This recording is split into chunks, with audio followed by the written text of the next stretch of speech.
She thought she knew the man she married. For 6 years, she believed their love was unbreakable. Until one secret threatened everything. One DNA test. One shocking discovery. And a lie so deep, even she couldn't escape it.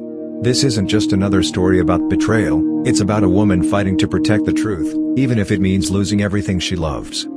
You're about to find out why she couldn't tell him the truth. Not even after she found out he wasn't the father. Welcome to Voice of a Mom, where real stories touch the soul, and every emotion finds a voice. From the outside, Laura and David's marriage looked perfect.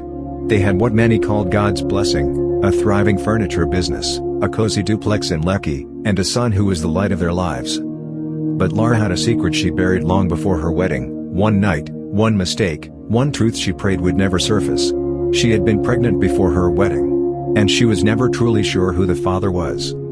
For years, she built a perfect home on a foundation of fear.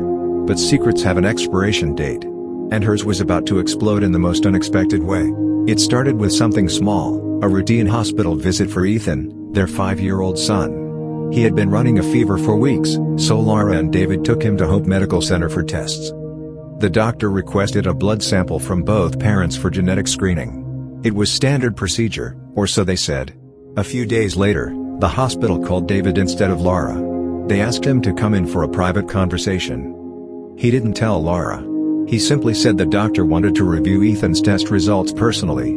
But when he got there, the doctor's face was pale. "Mr. David," he said carefully, "I need to confirm something. The results indicate that you're not biologically related to Ethan." The words hit him like a thunderclap. David blinked, confused. "That can't be right. Maybe the samples were mixed up." The doctor sighed. "That's what we thought too. So we ran the tests twice." When David left the hospital, his hands were shaking. His world, his perfect world, had just cracked open. That night, Laura noticed his silence.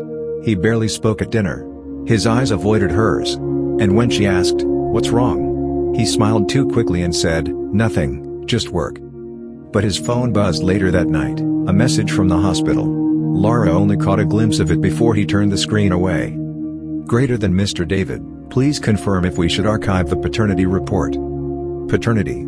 The word burned itself into her brain. Her heart began to race. She waited until David fell asleep, then slipped into the bathroom and cried quietly. Had he found out? Was everything about to come crashing down? Over the next few days, David watched her closely. Every laugh, every gesture, he replayed their life in his head, wondering when the betrayal had begun. Laura tried to act normal, but the tension was unbearable. One night, unable to take it anymore, she texted her best friend, Adeze. "Greater than I think David knows." Adeze replied instantly. "Laura, calm down." "How?" Laura explained the hospital situation. Adeze told her to stay quiet, deny everything, and pray it was just suspicion. But Laura knew David too well. Once doubt entered his heart, it would consume him. David couldn't sleep. He started noticing things: Ethan's nose, his smile, his mannerisms. They didn't look like him anymore. One morning, while Laura was at work, David took Ethan to a different clinic under a false name. He wanted the truth, unfiltered. 3 days later, the message came in. "Greater than your test result is ready." He drove there in silence, his stomach in knots. The envelope felt heavy in his hands. He opened it right there in the parking lot. And what he saw destroyed him. The result confirmed it: he was not Ethan's biological father. He sat there for an hour, gripping the steering wheel, staring at nothing. Then, slowly, anger began to replace the pain. When he came home, he pretended nothing was wrong. Laura smiled, greeted him, and handed him dinner. But her husband's silence was deadly. That night, he sat on the edge of their bed and whispered, "Laura, can I ask you something?" Her heart pounded. "Of course." He looked her straight in the eyes. "Is there anything you've ever hidden from me? Anything about Ethan?" Her lips trembled. "No, why would you ask that?" He smiled faintly, stood up, and said, "Good. Because lies have a way of rotting everything they touch." Then he walked out of the room, leaving her frozen. 2 days later, David called her to meet him at a quiet restaurant. His tone was calm, too calm. Laura arrived, nervous, trying to smile. He placed a brown envelope on the table and slid it toward her. "Open it." Inside was the DNA result. Her blood turned cold. Her fingers trembled. "David, I can explain." "Explain what?" He said quietly. That I've been raising another man's child for 5 years?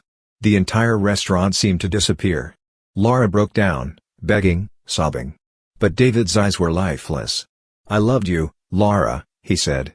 But this kills everything. As Laura sat alone at night, she replayed everything, the night of her mistake, the fear, the guilt, the decision to marry David. She remembered that night in Abuja, the stranger she never saw again. His name was Emeka. She never told anyone about him. She thought it was buried forever. Until now. Tears streamed down her face as she looked at Ethan's sleeping form. He was innocent. He didn't deserve any of this. Weeks passed. David moved into the guest room. They barely spoke except for Ethan's sake. Then, one morning, Laura received a call that made her blood run cold. "Hello, is this Mrs. David?" A man's voice asked. "Yes, who is this?" "It's Emeka. We met years ago. I think we need to talk." Her heart stopped. "How did you get my number?" "I found something. Something that belongs to you." When they met at a cafe, Emeka was different, calm, confident. He told her he had recently taken a DNA test for his new job. Out of curiosity, he matched the results with a public genealogy database. That's when he found a match, Ethan. Laura felt the room spinning. You know?" she whispered. "I know," he said. "But I'm not here to ruin your life. I just wanted to see him." Meanwhile, David had followed her. He watched them from a distance, fury in his eyes. That night, he packed his bags, and Ethan's. Part 11, The Confession. Laura came home to an empty house. Ethan's toys were gone. His clothes. Everything. David had left a note on the table. "Greater than you could have told me the truth. I would have forgiven you. But now, you've taken away my peace. You'll never see Ethan again." She screamed until her voice broke. Days turned into weeks. She called everyone, begged, cried, searched.